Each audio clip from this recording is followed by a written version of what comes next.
우리가 함께 나눌 말씀은 창세기 15장 7절부터 21절 말씀입니다. 우리 한 절씩 교독하겠습니다. 또 그에게 이르시되 나는 이 땅을 내게 주어 소유를 삼게 하려고 너를 갈대아인의 우르에서 이끌어낸 여호와니라. 그가 이르되 주 여호와여 내가 이 땅을 소유로 받을 것을 무엇으로 알리이까? 여호와께서 그에게 이르시되 나를 위하여 3년 된 암소와 3년 된 암염소와 3년 된 숫양과 산비둘기와 집비둘기 새끼를 가져올지니라. 아브람이 그 모든 것을 가져다가 그 중간을 쪼개고 그 쪼갠 것을 마주 대하여 놓고 그 새는 쪼개지 아니하였으며 솔기가 그 사체 위에 내릴 때에는 아브라함이 쫓았더라. 해 질 때에 아브람에게 깊은 잠이 임하고 큰 흑암과 두려움이 그에게 임하였더니 여호와께서 아브라함에게 이르시되 너는 반드시 알라. 내 자손이 이방에서 객이 되어 그들을 섬기겠고 그들은 400년 동안 내 자손을 괴롭히리니 그들이 섬기는 나라를 내가 징벌할지며 그 후에 내 자손이 큰 재물을 이끌고 나오리라. 너는 장수하다가 평안히 조상에게로 돌아가 장사될 것이요 내 자손은 사대 만에 이 땅으로 돌아오리니 이는 아모리 족속의 죄악이 아직 가득 차지 아니함이니라 하시더니 해가 져서 어두울 때에 연기 나는 화로가 보이며 타는 햇불이 쪼갠 고기 사이로 지나더라. 그날에 여호와께서 아브람과 더불어 언약을 세워 이르시되 내가 이 땅을 애굽 강에서부터 그 큰 강 유브라데까지 내 자손에게 주노니 곧 겐 족속과 그니스 족속과 감몬 족속과 헷 족속과 브리스 족속과 르바 족속과 같이 하겠습니다. 아모리 족속과 가나안 족속과 기르가스 족속과 여부스 족속의 땅이니라 하셨더라. 아멘.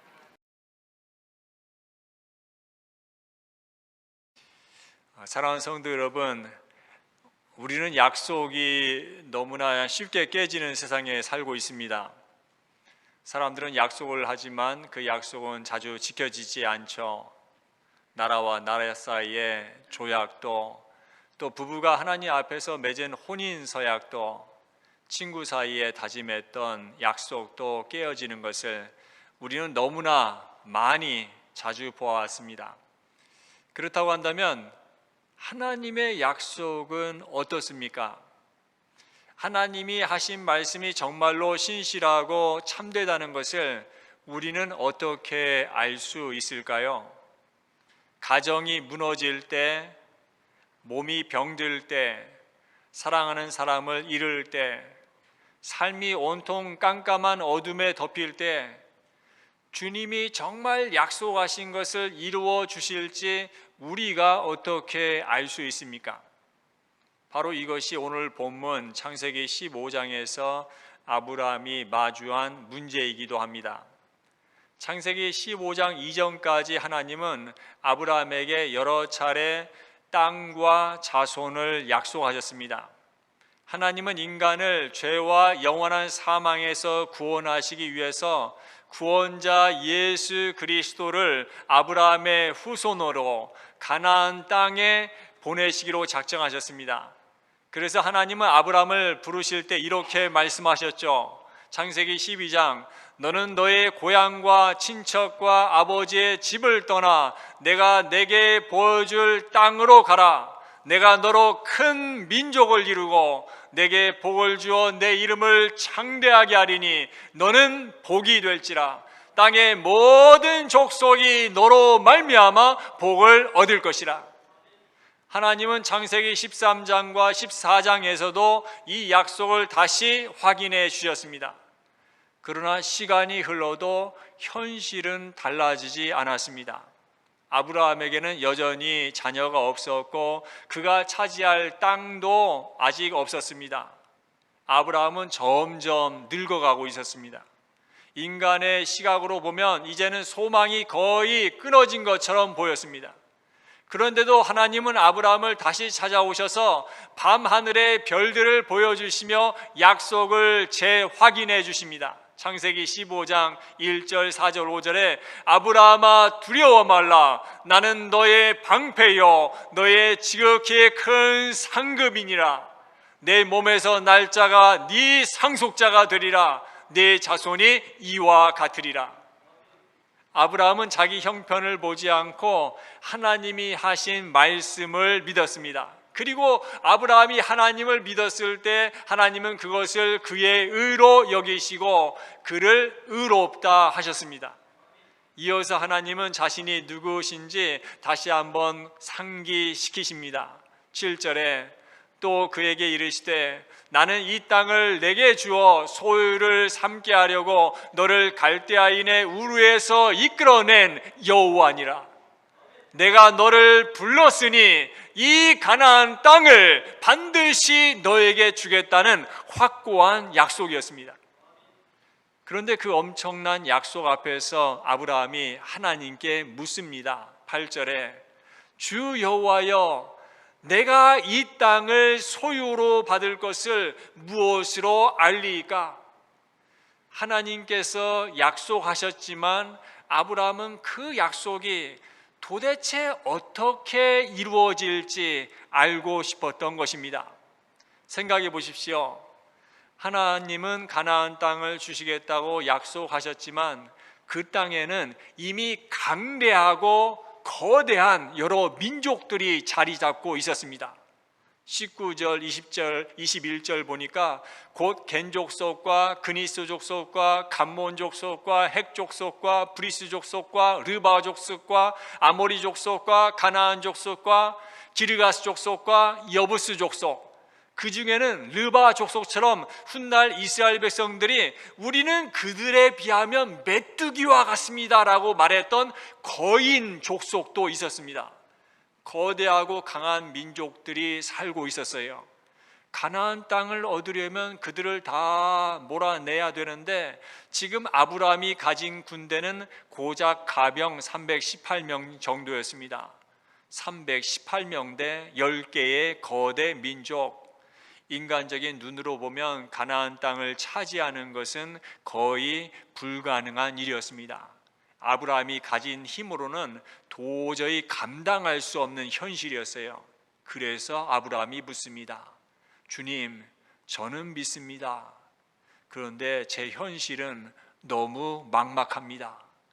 제가 이 땅을 차지하게 될 것이라는 사실을 도대체 무엇으로 어떻게 확신할 수 있습니까? 우리도 이와 같은 질문을 할 때가 있죠. 하나님의 약속이 정말 이루어질까? 내가 그 약속에 참여하게 될 것을 어떻게 확신할 수 있을까? 내가 과연 천국에 들어갈 수 있을까? 어떻게 그것을 확신할 수 있지? 내 삶은 갈수록 힘들어지는데 하나님이 나와 함께 하신다는 것을 어떻게 알 수 있지? 특히 상황이 점점 더 어려워질 때 우리는 더 분명한 확신을 구하게 됩니다. 감사하게도 하나님은 우리의 이런 연약함을 아십니다. 무조건 믿어라 라고 다그치지 않습니다. 하나님은 아브라함에게 단순히 말로만 약속하지 않으시고 눈으로 볼 수 있는 강력한 언약을 체결하십니다. 9절 10절 여호와께서 그에게 이르시되 나를 위하여 3년 된 암소와 3년 된 암염소와 3년 된 수량과 산비둘기와 집비둘기 새끼를 가져올지니라. 그 모든 것을 가져다가 그 중간을 쪼개고 그 쪼갠 것을 마주대하여 놓고, 이것은 고대 중동에서 언약을 맺는 방식이었습니다. 두 사람이 생명을 건 맹세를 할 때 그들은 짐승을 쪼개어 놓고 그 사이를 지나가며 이렇게 맹세합니다. 내가 생명을 걸고 이 약속을 지키겠으며 만약 내가 이 약속을 어긴다면 내 몸도 이 짐승처럼 쪼개져서 공중의 새와 들짐승의 먹이가 되어도 좋다. 즉 자신의 목숨을 걸고 약속을 지키겠다는 피의 맹세입니다.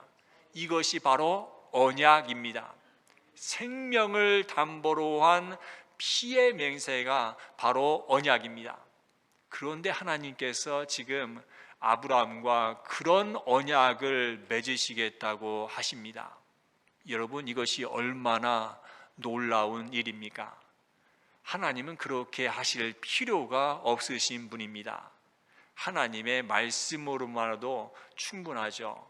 그럼에도 불구하고 하나님은 아브라함의 연약함을 아시고 스스로 낮아지셔서 눈에 보이는 방식으로 약속을 확증해 주시는 것입니다.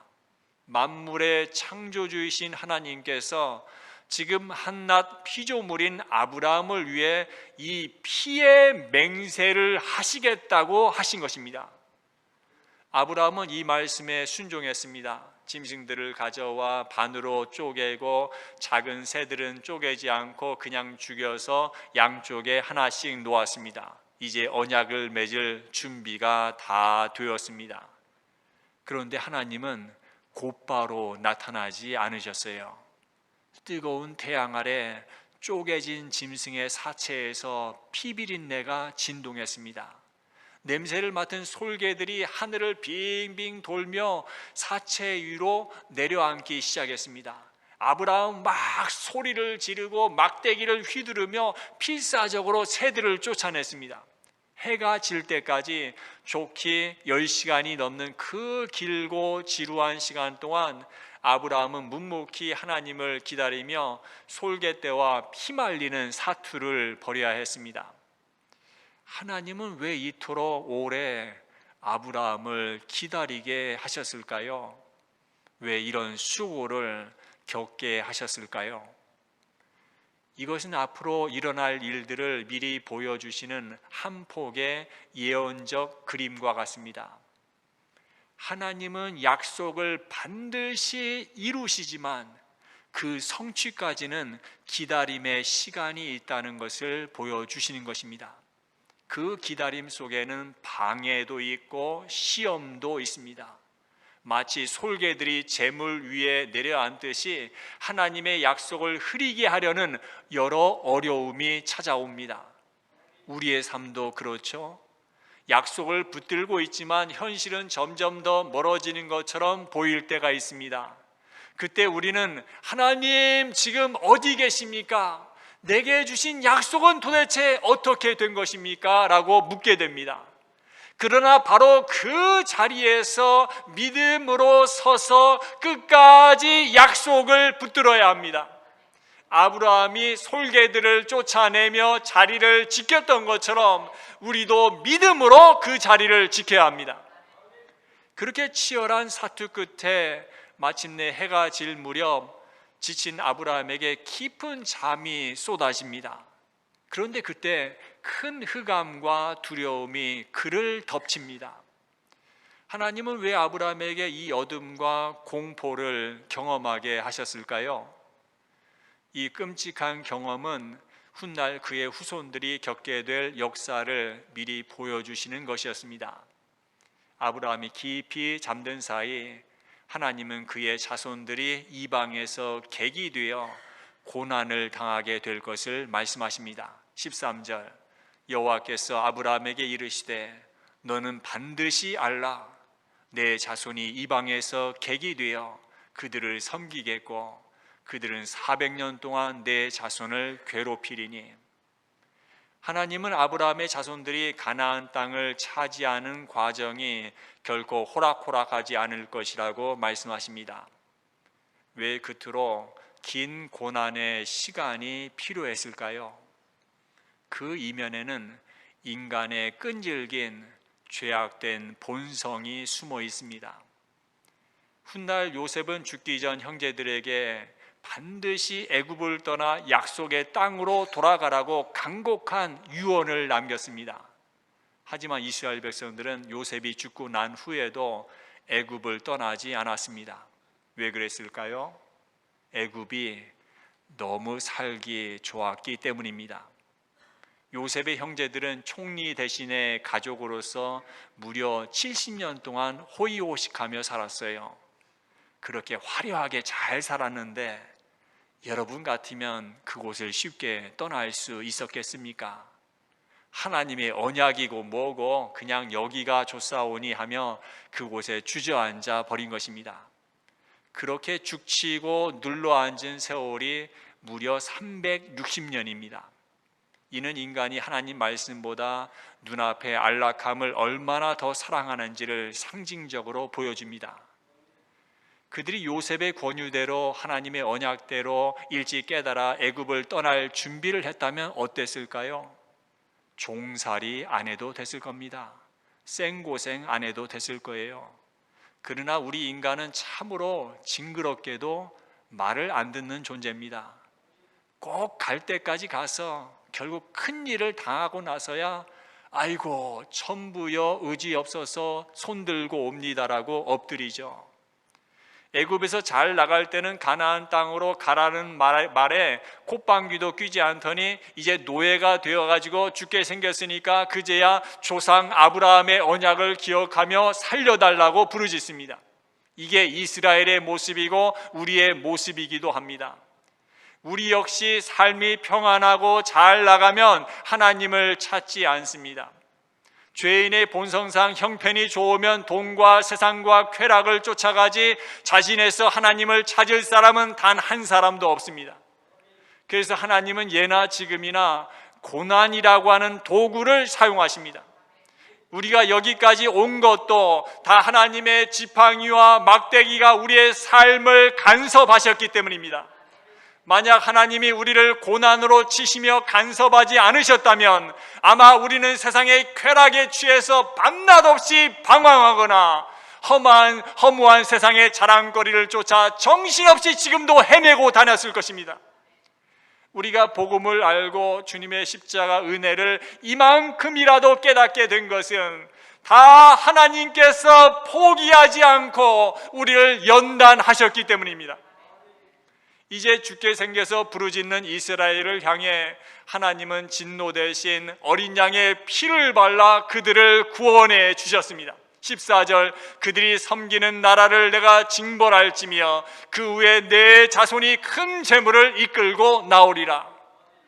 그렇게 놀라운 은혜로 구원해 주셨건만 그 이후에 이스라엘은 또 어땠습니까? 조금만 살만해지면 또 하나님을 배반하고 바알을 섬기고 우상 앞에 절을 했습니다. 매를 맞고 기적을 경험해도 여전히 정신을 못 차리는 것이 바로 우리 인간입니다.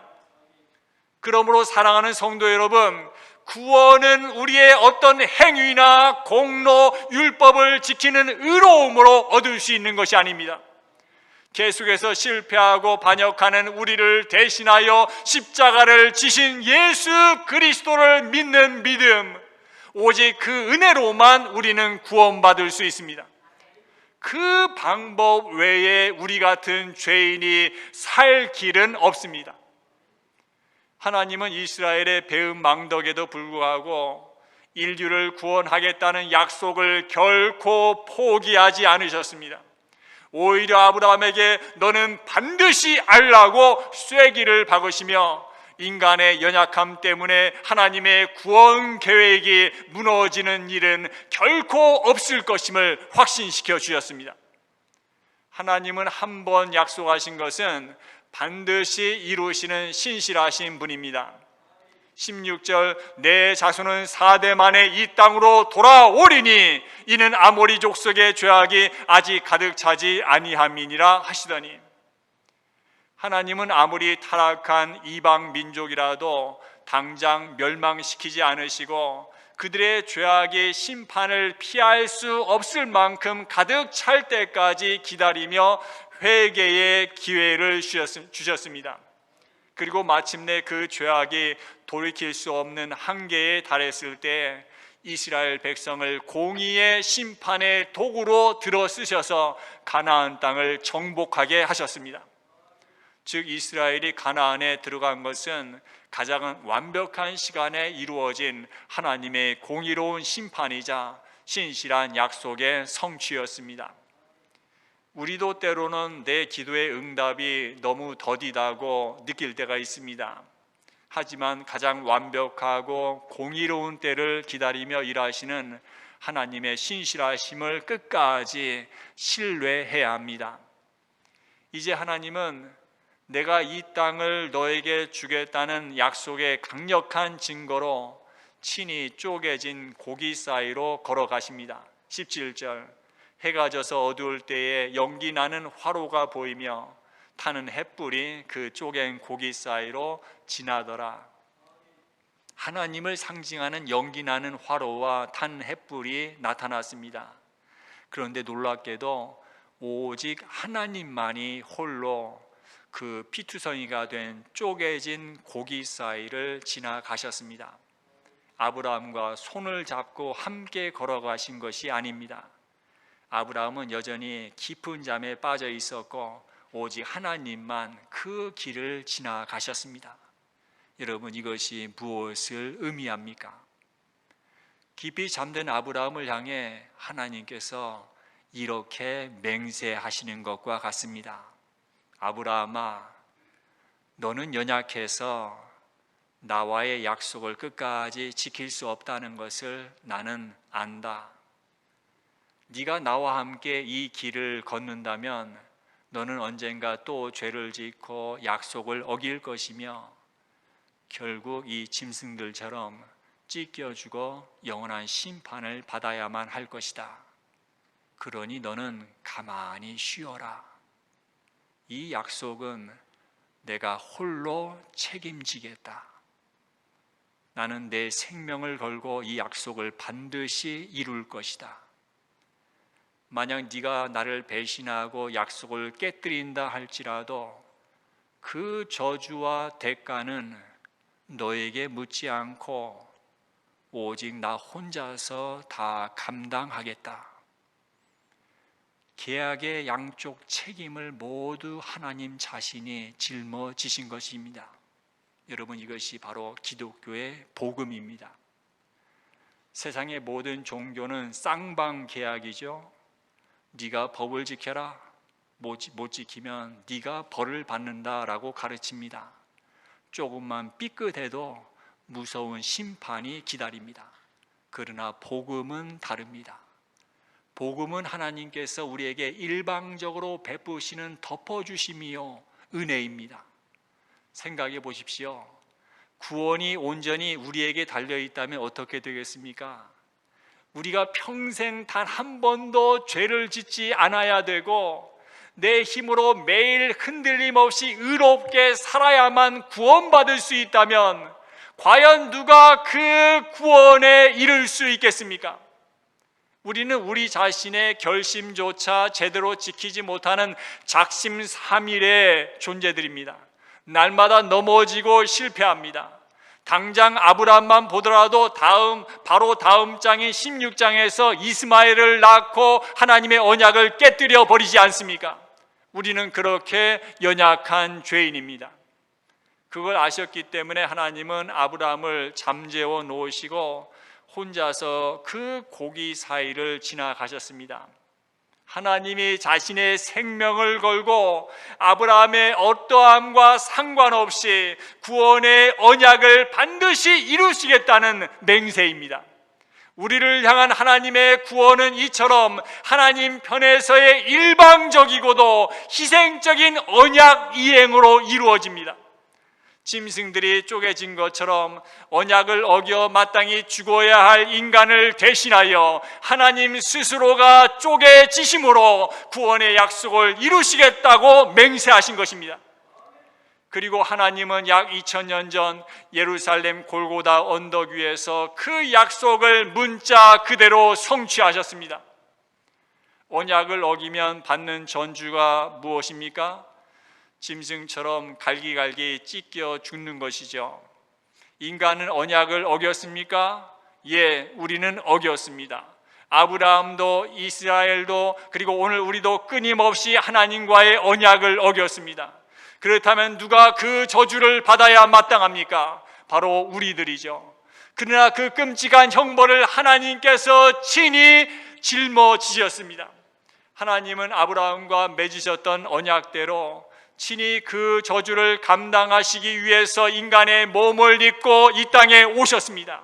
하나님의 독생자 예수 그리스도께서 죄가 전혀 없으심에도 우리의 모든 죄를 대신 짊어지시고 십자가에 달리셨습니다. 머리에는 날카로운 가시 면류관이 깊이 박혔고 등은 채찍에 맞아 갈기갈기 찢어지셨습니다. 손과 발에는 굵은 쇠못이 박혔고 옆구리는 창에 찔려 물과 피를 쏟아내셨습니다. 십자가 위에서 예수님의 몸이 창세기 15장의 그 짐승들처럼 우리를 대신하여 무참히 쪼개지셨습니다. 십자가에 달리셨을 때 또 어떤 일이 일어났습니까? 대낮인데도 온 땅이 캄캄해졌습니다.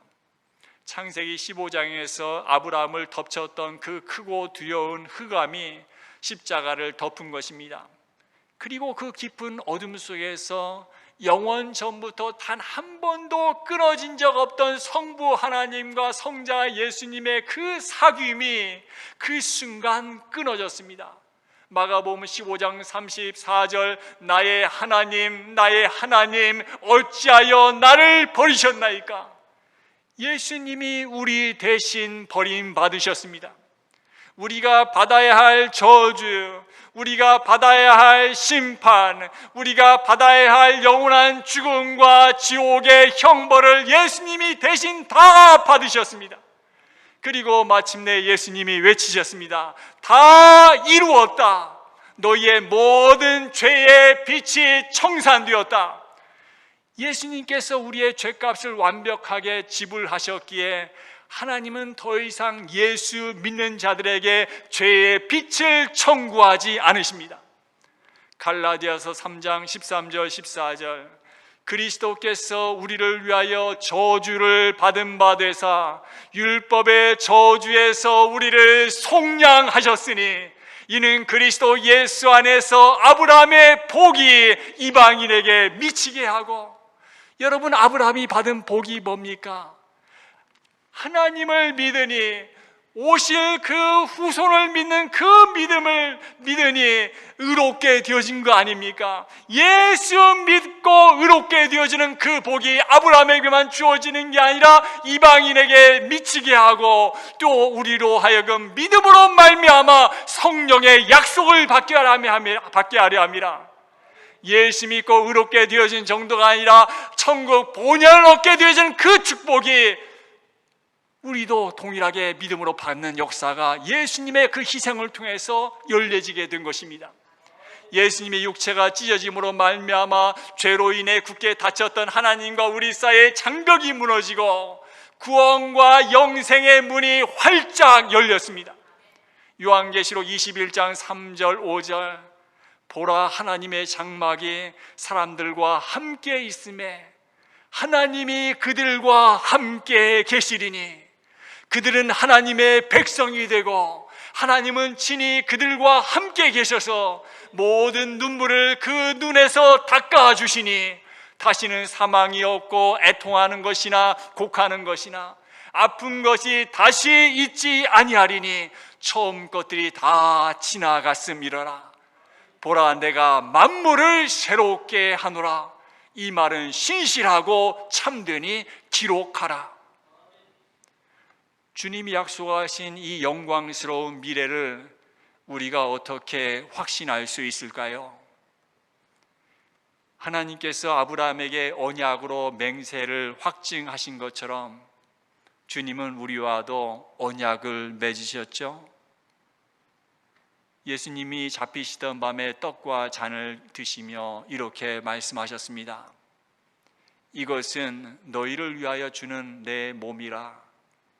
이 잔은 내 피로 세우는 새 언약이니 이것은 너희를 위하여 붓는 것이라. 옛 언약이 짐승의 피로 맺어졌다면 새 언약은 하나님의 아들의 피로 맺어졌습니다. 우리가 성찬에 떡을 떼고 잔을 마실 때마다 하나님은 우리 영혼에 이렇게 속삭이십니다. 내 자녀야, 두려워하지 말아라. 현실의 어려움이 아무리 깊어도 내가 십자가에서 너를 위해 흘린 이 피를 보아라. 내 아들의 생명을 주고 너를 샀는데 내가 어찌 내 언약을 깨뜨리겠느냐. 내가 너에게 한 모든 약속은 반드시 이루어질 것이다. 내가 너와 맺은 언약을 끝까지 지킬 것이다. 내가 너를 영원히 사랑하고 너를 반드시 구원하며 내가 너를 끝까지 책임진다. 하나님은 짐승의 피가 아니라 자기 아들의 피로 그 구원의 언약을 확증하셨습니다. 하나님께서 예수 그리스도를 통해 하신 이 위대한 일, 이것을 믿고 누리는 것이 바로 신앙생활입니다. 하나님의 이 언약이 믿어지면 힘이 나요. 상한 심령이 회복이 되고 세상이 줄 수 없는 평안함이 찾아옵니다. 기쁨과 감사가 넘쳐납니다. 하나님께서 나를 끝까지 지켜주신다는 사실이 믿어지기 때문에 더 이상 세상을 두려워하지 않게 됩니다.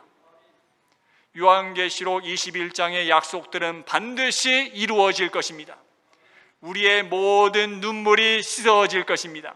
다시는 죽음도 슬픔도 울부짖음도 아픔도 없을 것입니다. 하나님은 만물을 새롭게 하실 것이며 그 하나님이 바로 우리 아버지이십니다. 예수 믿는 우리는 하나님 아버지 집에 영원히 거하게 될 것입니다. 이것은 신실하고 참된 말씀입니다. 하나님께서 친히 맹세하셨고 예수 그리스도의 보혈로 봉인되었기 때문입니다. 바라기는 이 위대한 복음의 은혜를 우리가 깊이 깨달아 우리가 받은 이 축복이 우리 안에만 머무르지 않고 우리의 가족과 친구와 이웃에게 전해지게 되기를 소원합니다. 한 사람도 멸망하지 않고 다 구원에 이르는 일이 우리를 통해서 일어나게 되기를 바랍니다. 그리고 그 일을 하다가 주님이 우리를 부르시면 영원한 본향을 향해 찬송하면서 나아가는 거룩한 언약 백성들이 다 되시기를 주님의 이름으로 축원합니다. 기도하겠습니다. 하나님 아버지, 변하는 세상 속에서도 변하지 않는 주님의 언약을 우리에게 주시고 그 언약을 예수 그리스도의 십자가로 확증해 주심을 감사드립니다. 주님, 저희는 아브라함처럼 약속을 드리면서도 현실 앞에서 흔들리는 연약한 사람들입니다. 때로는 기다림 속에서 낙심하고 때로는 눈에 보이는 것 때문에 주님의 약속을 의심하기도 합니다. 그러나 오늘 말씀을 통해 저희의 구원이 저희의 신실함이 아니라 주님의 신실하심에 달려있음을 다시 깨닫게 하시니 감사합니다.